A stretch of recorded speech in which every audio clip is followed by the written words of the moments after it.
కొత్తూరుపూడి మండలం నుంచి ట్రాన్స్పోర్ట్ అయ్యే ఏదైతే వివిధ రకాలైనటువంటి మైన్స్ అండ్ మినరల్స్ ఏదైతే మనకి ఇక్కడ నుంచి ట్రాన్స్పోర్ట్ అవుతుంటాయో ఆ ట్రాన్స్పోర్ట్కి సంబంధించినటువంటి ఈ లారీ డ్రైవర్లు క్లీనర్లు అదేవిధంగా మైన్స్కి సంబంధించిన యజమాని అందరితో కూడా నిన్న మీటింగ్ ఏర్పాటు చేయడం జరిగింది. ఈరోజు లారీ డ్రైవర్లు క్లీనర్తో కూడా ఈరోజు మా మీటింగ్ ఏర్పాటు చేసుకోవడం జరిగింది.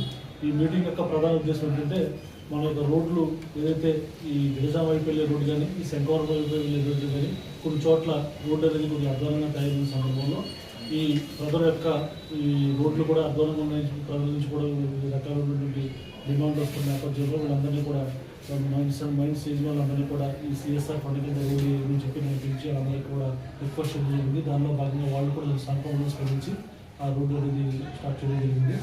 ఈరోజు ఈ వారికి సంబంధించినటువంటి మైన్స్ తోడేటువంటి డ్రైవర్లు ఎవరుతున్నారో డ్రైవర్లు వాళ్ళందరితో కూడా వాళ్ళు డ్రైవింగ్ ఏ రకంగా చేస్తున్నారు, ఎక్కడెక్కడ వాళ్ళు పొరపాటు చేస్తున్నారు అనే విషయాలు వాళ్ళు తెలియదు కాబట్టి వాళ్ళందరికీ కూడా మేము ఈరోజు ప్రతి ఒక్కరికి కూడా ఇంప్లూన్గా చెప్పడం జరిగింది. రోడ్ కండిషన్ గురించి అదేవిధంగా ఈ స్కూల్ జోన్ మధ్యకాలంలో స్కూల్ పిల్లలు కూడా స్కూల్కి వెళ్ళే సందర్భంలో ఇబ్బంది పడుతున్నారని మా దృష్టికి రావడంతో స్కూల్ జోన్ టైంలో మార్నింగ్ ఉదయం 7 గంటల నుంచి 9 గంటల దాకా సాయంకాలం 4 నుంచి 6 దాకా కూడా ఈ ట్రాన్స్పోర్టేషన్ లారీలన్నింటినీ కూడా ఈ స్కూల్ జోన్ టైం దగ్గరలో ఆపుకోవాల్సింది వాళ్ళు చెప్పడం జరిగింది. దానికి అనుకూలంగా ఈ మైన్స్ యజమానులు లారీ వాళ్ళందరూ కూడా మాకు అంగీకారం పెట్టారు.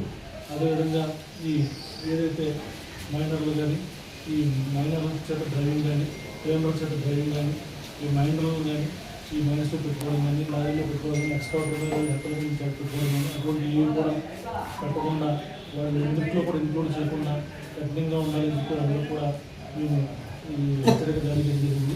దానిలో భాగంగా మేము కూడా ఇప్పటి నుంచి కూడా ఏదో ఒక రోజు సడన్గా మైన్స్ అనేది తనిఖీ చేస్తాం. తనిఖీ చేసిన సందర్భంలో ఎక్కడైనా కూడా ఇటువంటి డిపాజిట్ ఫైండ్ వచ్చేస్తే కనుక ఖచ్చితంగా ఆ మైన్ యజమాని మీద అక్కడ ఉన్నటువంటి వాళ్ళ మీద కూడా ఖచ్చితంగా మేము కేసు అనేది రిజిస్టర్ చేయడం జరుగుతుంది. ఈ విషయాన్ని ఈ ప్రజలందరూ కూడా ఈ మీడియా ద్వారా తెలియజేయండి. Thank you.